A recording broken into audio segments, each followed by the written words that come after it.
Hello, my name is Debbie Hilly, and some of you may know me and some of you may not. If you're a pet owner, you probably don't, but I am a blogger in the industry and I have over 1 million views on my blog. So a lot of people do read me and they enjoy what I do. Today, you're in my kitchen. It's not the best place to groom from, but as you're probably starting to understand, sorry, I've got a boot on my foot because I broke something in my heel. A large number of dog grooming shops are either unable to operate or have chosen not to operate because they're worried they might spread something to you or they're under a state mandated order. So we're all kind of working from our kitchens if we're trying to get our own dogs done. Many of us groomers, though, are lucky we have all of the right stuff. You probably don't. But it's important that you keep Fido, that's the name we're going to use for everybody, Fido, bathed, ears cleaned, brushed and combed out, and their nails at least touched up a little bit so they don't damage you. And I know you're all panicking right now going, I don't have the stuff, but you probably do. So let me show you a little bit about what you're going to need to do this, okay? First of all, any pet owner who has a dog with hair should own a slicker brush of some sort. This one is actually a very stiff brush, and this is what I call my doodle brush. If you want a doodle or a standard poodle or anything with really thick hair, this brush is from the Groomer's Mall. And if you tell them Debbie Hilly said it's the doodle brush, they'll figure out which one I'm talking about because they know this brush. It's not great on little dogs or dogs with thin hair, but this is fantastic. But any brush similar to this with the bent pins, you can see how they're bent like that, the metal pins, that's what you need to brush your dogs out with. Then everybody needs a comb. And I know everybody's going, well, I don't own a metal comb, like a dog grooming comb. Well, this is a dog grooming comb. They're metal. Most of them have fine teeth as well as wide teeth. And the red on this is just to identify it as mine and not somebody else's at work. This is a Heinz comb, so it's it's vintage. It's very old. It's very good, and I love this comb. You're not going to be able to find one like this, but at Dollar General, Dollar Tree, Walmart, they all sell metal combs. So you can add it to your online shopping order. In fact, our Publix has them and they're available for pickup or delivery. So if you don't have one, order one. But chances are, especially if you're a woman, you have some kind of a wide or detangling comb for your hair for in the tub or in the shower. I use it on my hair after they're wet. These are both dog combs. They're made by Utsumi. And they're expensive, but they're beautiful and they're wonderful. But you can buy combs like this at the Dollar Tree or Dollar General. Again, they don't have to be dog combs to work.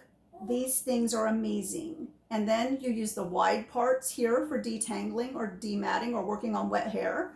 And then you use the narrow part for getting out the rest of it. And I'll show you how to use these in another video. But you can duplicate these with something from Dollar General, the Dollar Tree. They sell packs of combs, sometimes 12 for $1. Something in there will work, and it's better than nothing, okay? Now, brushes. Most women are familiar with these. We use the wet brushes on our hair. Well, this is not a wet brush. This is one called Calypso, and it came from Dollar Tree. Now I have a wet brush right here that I bought from one of the grooming supply houses, even though this is a human brush. And these are great for working on my Havanese, which are in full coat. So if you have a Maltese or a Shih Tzu or a Yorkie or something with really long hair, these are phenomenal. You work on them while they're wet and they will help you get the knots out really fast. But you don't have to spend 15 or 20 bucks on one, which I think these are 7 to 15 depending on where you buy them, when you can get a Calypso for $1 at the Dollar Tree next time you're in there. Might be after the lockdown, but you get the idea. If you have anything that looks like this, it's better than nothing and it will work on your dogs. Okay, then we're going to get to nails after I take a short drink. Diet Coke to the rescue. My throat was getting sore. Dog groomers use both nail trimmers, which people have covered, and Dremels. And I'm not going to get into how to use these because there are other videos on our blog here on how to do this. I don't recommend these for owners who are not comfortable with them because they can be freaky for both the dogs and the owners. But what you can do, again, most women already have these, just regular artificial nail files. These were 3 for $1 at the Dollar General that I went in this morning when I had to get laundry soap. You want the ones for artificial nails because they're used to handling the heavier duty nails instead of our nails, which are pretty soft. But these will take the sharp points off and the rough edges so that at least your dogs aren't scratching you with rough edges. Better than nothing, and will do the job. I keep these at my station, in fact, for those dogs who don't like the Dremel, because there are many who don't like the Dremel, and we just file them down and go from there. Okay, if you have a dog with a lot of hair, you're going to want some kind of detangling spray, and this is Stasco spray, which 99.9% of you won't have or have access to because you have to order it. Again, all of your stores will have some kind of children's detangler. You can use Johnson & Johnson's No More Tangles. You can use any of the ethnic detangling products that are used on little children's hair. You can use a little bit of coconut oil on your fingers. You can even use diluted conditioner. You can put a conditioner in a spray bottle to where you get a good consistency when you shake it and it's liquid enough to spray out, and that will also give you a detangler. You can detangle before the bath or after the bath. If you do it after the bath, do it while the hair is wet. And if you're using something like a conditioner and you do it right, you don't even have to rinse it. You would put about just enough to cover the bottom of the bottle. Shake it up real good with water and go. Don't mix up a lot because I don't know how long it would keep unless you use distilled water. But it's going to work for your situation right now where you're just trying to keep your dog clean, neat, not so bad that your groomer has to shave them down when you get back. Detangling spray, Johnson & Johnson, No More Tangles, or any of these conditioners. You can put just a little bit in, add water. Covered? Good. If you don't happen to have a spray bottle, you can even just put it in a regular bottle and put it on your brush or your comb, dip your comb down in a cup with it and run it through if you don't happen to have a spray bottle. Most dog groomers use a tearless shampoo on faces. Well, again, you may not have any because you're not used to bathing your dog at home, right? You're used to having somebody do that for you.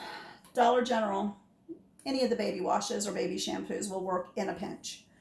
They are tearless. This is what I actually use in my grooming salon, to be honest with you, is the Dollar General brand baby wash. I like it because it's thicker than shampoo and it does seem to do a better job, and it is tearless. Again, not made for dogs, but pandemics call for extreme measures, and I know that there are going to be dog groomers out there screaming that I shouldn't be telling you to do this. We're in a situation right now where I'd rather have a clean dog and one that you can have in your house without making you sicker than worrying about the pH level in this, because pH is a whole concept for dog groomers that we argue about all the time. This stuff works. It's not going to hurt your dog to use it a couple of times. So anything like this, if you happen to have a children's shampoo, anything that says tearless. Now, if you don't have this and you don't want to go to Dollar General or the Dollar Tree or wherever to get some, you can use shampoo. Just be wickedly careful around their eyes, and I'll show you that when we get to the bathing process. Now, if you have a dog with sensitive skin and you have run out of your vet shampoo, there are things that you may have in hand that can work for you. Hippie Cleanse is a chlorhexidine gluconate, and it's used in tattoo shops, it's used in med services, it's used a lot everywhere. You can add a little bit of this to a regular shampoo, and it turns any shampoo into a chlorhexidine-based shampoo for irritated skin. Didn't know that? Little hint right there. We use this in the grooming shop quite often because it does do all of that. It will turn any shampoo into a medicated shampoo, or because it lathers, you can use it straight. If your dog has a hot spot or a sore or a bug bite, you can put this on it straight, let it sit for 10 minutes, 5 minutes, whatever you feel, and then rinse it off, and it treats the sore. My veterinarian puts this in spray bottles and hands it to people to treat hot spots with, because you can spray it on and leave it.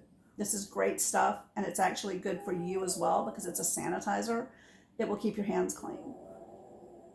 If you ever have to go to the hospital right now, and when you come home, this is what I would recommend showering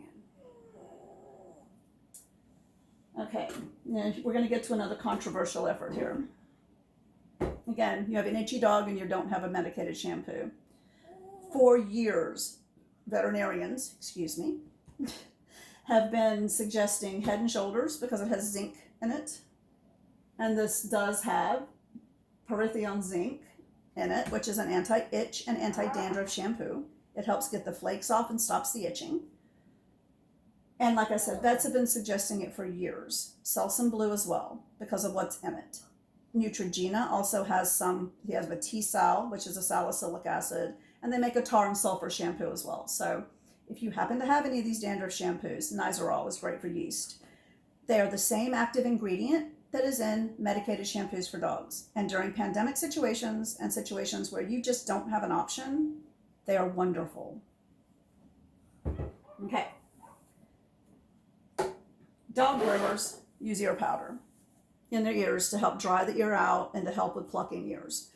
It is, let's see, I don't think this one has ingredients in it. It does not. It just says inert amorphous powder. It has a rosin in it to allow for grip and all of that, but you can use cornstarch if you absolutely have to get hair out of your dog's ears. Put a little bit in, pluck from the outside in and pluck 2 or 3 hairs at a time. You just pull. If it comes out easy, it's ready to come. If it doesn't come out easy, it's not ready to come out. So you leave it alone. If your dog screams or it's hurting them, leave it alone. You can always take a small pair of scissors and just scissor it flush with the ear canal so that it's not hanging out. And if there are mats in there, that will help get them out easier when your groomer gets to you. I got a whole stack of stuff over here on the side, as you can see. All right, ear cleaner. If you have a dog with really nasty ears, you want to know about the ear cleaner. This ear cleaner is pH balanced for ears, but it has water, sodium sulfosilicate, melaleuca, tea tree oil, glycerin, boric acid, which is an antibacterial, aloe, and a few other things, including some preservatives. Not bad. You probably don't have this in hand unless you have a dog with chronic ear problems, but you need to clean their ears somehow. What I suggest you use, and this is not necessarily the brand, just mouthwash. You want an alcohol-free mouthwash, which I'm not sure this one is. Yeah, it is. It's alcohol-free. So it doesn't burn an ear, but this will help clean them because what's in it is going to be very astringent and it's going to get in there and clean. You can put a little bit on a cotton ball and squeeze it down in, rub it around real good, and I'll show you how to clean ears that way as well. But mouthwash, alcohol-free, is a substitute for ear cleaner. Okay. Now you're going, but I don't have any dog shampoo. Well, for years, this is the shampoo I use. This is the dog shampoo I use. For years and years and years, dog show people and dog groomers used regular human shampoo. So if you don't have the shampoo that your groomer uses and you need something, you can pull out whatever you have on your shelf. Most of them are made in similar plants or the same plants that our products are packaged in. BioSilk and Pet Silk are made on the same line, just a different formula. So they're made by the same companies in many cases. Not all, but many. pH is going to be different, but again, I don't want to get into all of that. My Cocker Spaniel that was out with a handler was bathed every other day in Tresemme Moisture Rich shampoo for a year.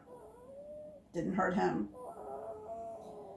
All of the conditioners seem to be pretty much consistent. If you even looked at ingredients, they're all pretty much consistent. So the difference is going to be concentration. A lot of people use Pantene on their dogs. I can't tell you how many of my clients do. I've never seen any issues with them provided you rinse them all the time and you're not overusing. So if you have this has conditioner built in, that's fantastic. It's a 2-in-1 conditioner and shampoo. It'll help you, it'll save some time.